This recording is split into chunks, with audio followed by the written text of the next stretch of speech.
ऐसा था कि जब याद आ रहा है कि 9th क्लास में आया तो उस समय पापा ने कहा था कि बेटा अपने पास में इतने पैसे नहीं है और गरीब परिवार है।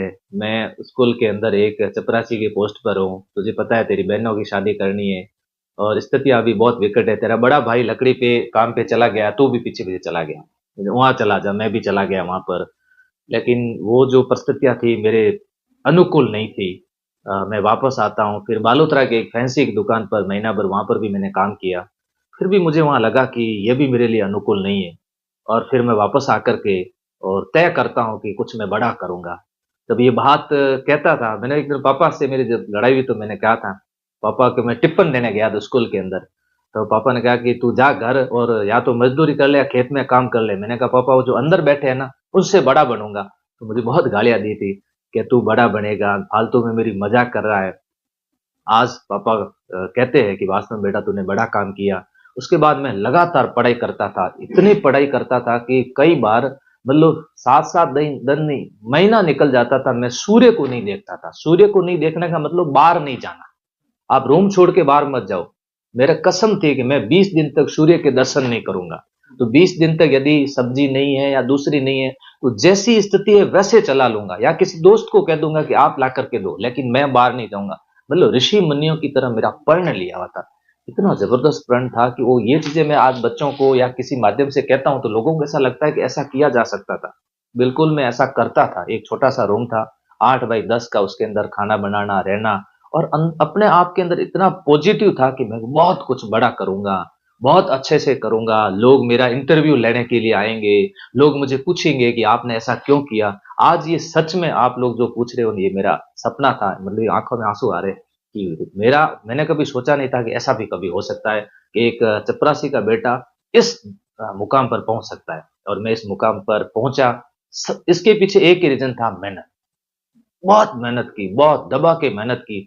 कभी भी अपनी आर्थिक स्थिति, आर्थिक तंगी का रोना नहीं रोया। मुझे लगता था, और जब मैं किताब एक लाता था, पहले पेज से लेके लास्ट पेज तक जब वो पूरी याद नहीं होती थी उसको छोड़ता नहीं था। ऐसा मैं टारगेट बना करके चलता था। तो मेरा एक छोटा भाई था, वो पापा को फोन करके कहता था कि रात को 3 बजे उठते हैं, 2 बजे उठते हैं और पूछते हैं कि अभी मैं पढ़ रहा था वो किताब कहाँ है, पागलों जैसी हरकतें कर रहे हैं। तो लगभग मुझे मतलब घर बुलाने का प्लान हो गया था कि ये पागल हो जाएगा, इसलिए इसको घर बुला ले। जोक संजोग ऐसा था कि उस समय ग्राम सेवक का रिजल्ट आ गया और मेरा सिलेक्शन हो गया। जो एक जिसको पागल घोषित किया ही जा रहा था वो एक सफल इंसान साबित हो गया। मुझे बहुत अच्छा लगता है कि यदि कोई बच्चा आकर के मुझे कह दे कि सर मैं गरीब परिवार से हूँ और मुझे फीस में छूट चाहिए, मैं सीधा आकर के मुझे यदि कहता है, मुझे सिफारिशें आती है बड़ी बड़ी, तो मुझे बड़ा दुख होता है कि इतने पैसे वाले क्यों सिफारिशें कर रहे हो। और यदि आप सिफारिशें कर रहे हो तो बच्चा पढ़ेगा नहीं। पैसे वाले को ज्यादा पैसा देकर के पढ़ाना चाहिए ताकि उसके ऊपर प्रेशर बना रहे।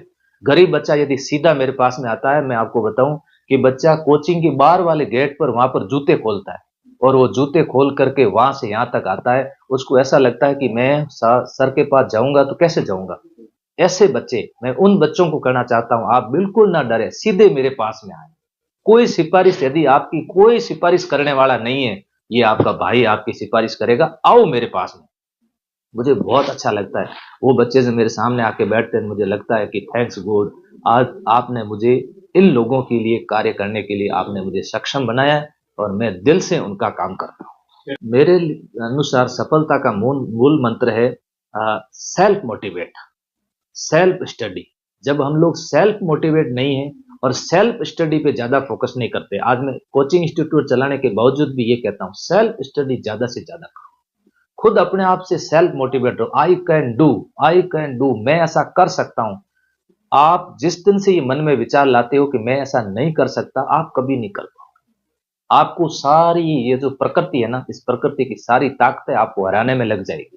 यदि आप ऐसा करते हो कि नहीं मैं ऐसा कर सकता हूं, आप उदाहरण से देख लीजिए। अब राजस्थान के विद्यार्थियों को कहना दूंगा, महाराणा प्रताप आपके सामने बहुत बड़े उदाहरण है।